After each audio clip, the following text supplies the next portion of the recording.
You're joining me here on Barnaby's second walk of the spring this year.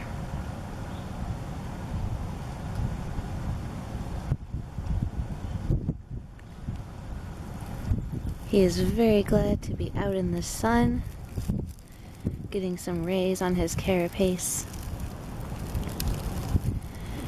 And he always loves to explore in the leaf litter of the forest. He definitely prefers it to open grass.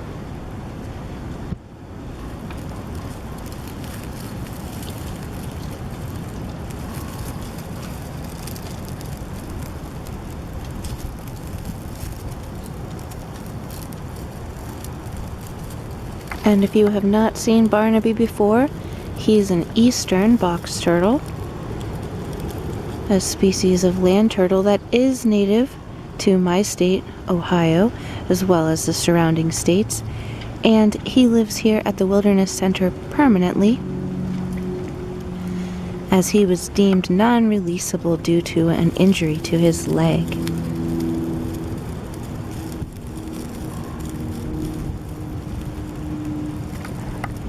Barnaby has been in captivity for quite some time. He does education programs, and as a result, he is extremely bold with people, very, very accustomed to humans and their noises, and hardly ever retracts into his shell when working with groups.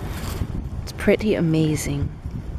He has a really great personality. He's rather plucky, really, as box turtles often are. And although they are a land turtle, our box turtles here are more closely related to our water turtles than to the tortoises. Even so, they're not able to swim, though they do enjoy soaking in shallow water very, very much. A box turtle has a rather clunky and cumbersome shell, but it has the ability to close up. It has hinges underneath so that they can literally close themselves up like a box, retracting their head and legs and tail. This makes them relatively invulnerable to most kinds of predators. As you can imagine, even something with manual dexterity like a raccoon would have trouble prying their shells apart, but unfortunately, it does not render them invulnerable to cars. And so because of this, box turtles are now a species of concern in the state of Ohio and likely elsewhere as well, as they are often crossing the roads, and there they unfortunately meet their demise. I'll pick this up again in a few minutes, and we'll continue watching Barnaby explore the woodlands. Walking Barnaby usually involves lengthy periods of resting in the warm sun, just appreciating the day.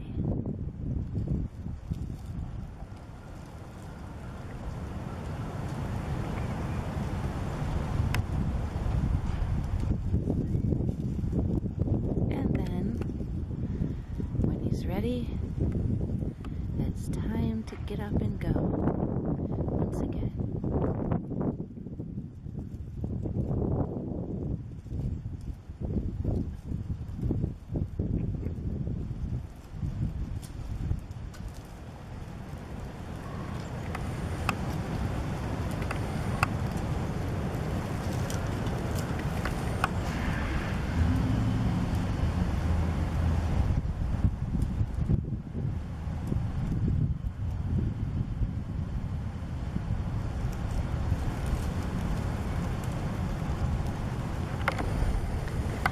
The woods is full of interesting obstacles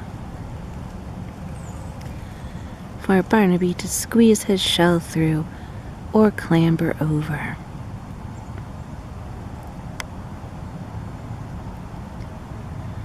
While it may look somewhat frustrating, it does also provide him with enrichment.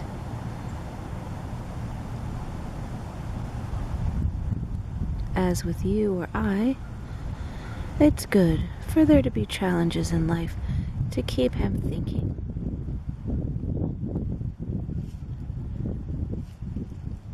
For animals maintained in captivity, this is commonly called enrichment. Things which are offered to stimulate the senses and the brain.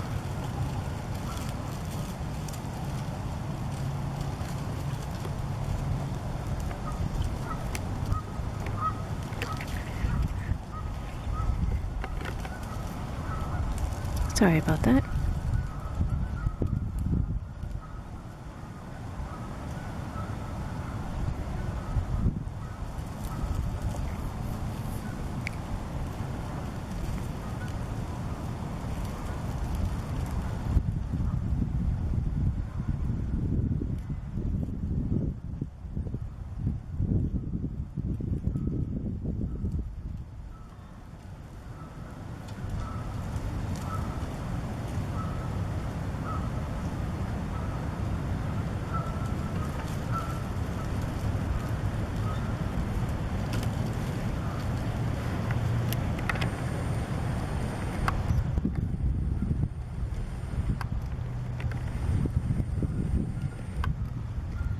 Now you can see how well Barnaby truly does blend in with the forest floor. Can you still see his little shell moving among the leaf litter?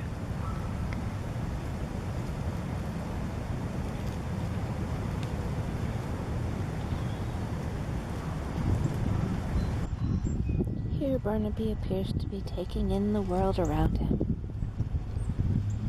Box turtles have rather good eyesight, and in fact, they are drawn towards brightly colored things, particularly those that are red, as in the wild that might indicate ripe berries, one of their favorite foods.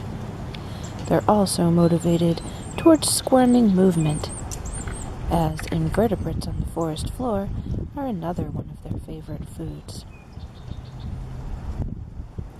So anything that squirms or crawls slowly enough is likely to attract the interest of a guy like Barnaby. They have a pretty good sense of smell also, and if you watch a box turtle eat, you'll notice that they do sniff their food before eating it.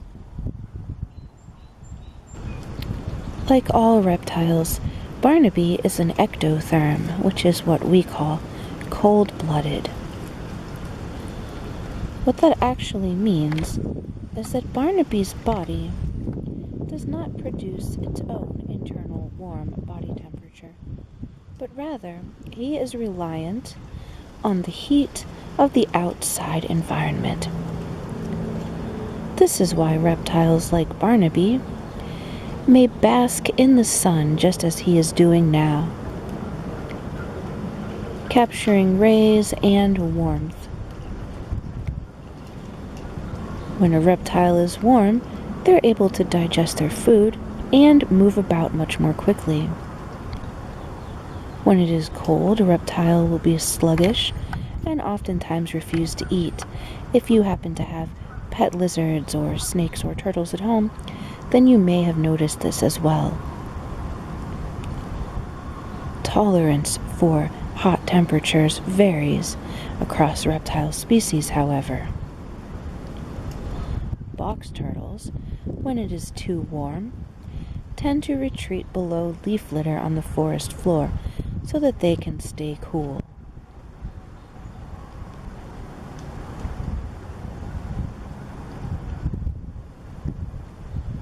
In addition to needing the rays of the sun to warm them so that they can be active, they also require the rays of the sun for their UVB properties.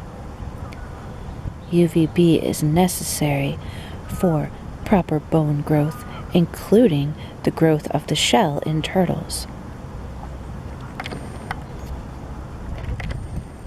This provides them with vitamin D that they need.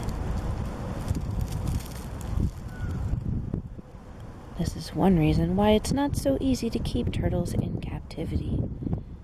If your turtles are not outdoors in the sun on a regular basis, you would definitely need to get a UVB light in order to provide them with the UVB that they need for proper shell growth. Otherwise, they will wind up with what is called metabolic bone disease, which is unfortunately very common in captive turtles.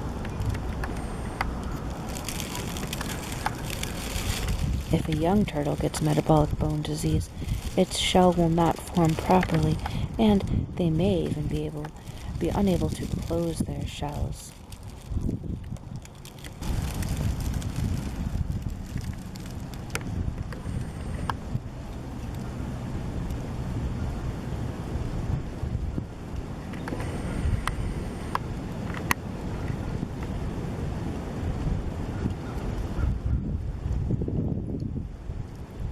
Barnaby bids you happy spring and hopes that you go out to enjoy it too.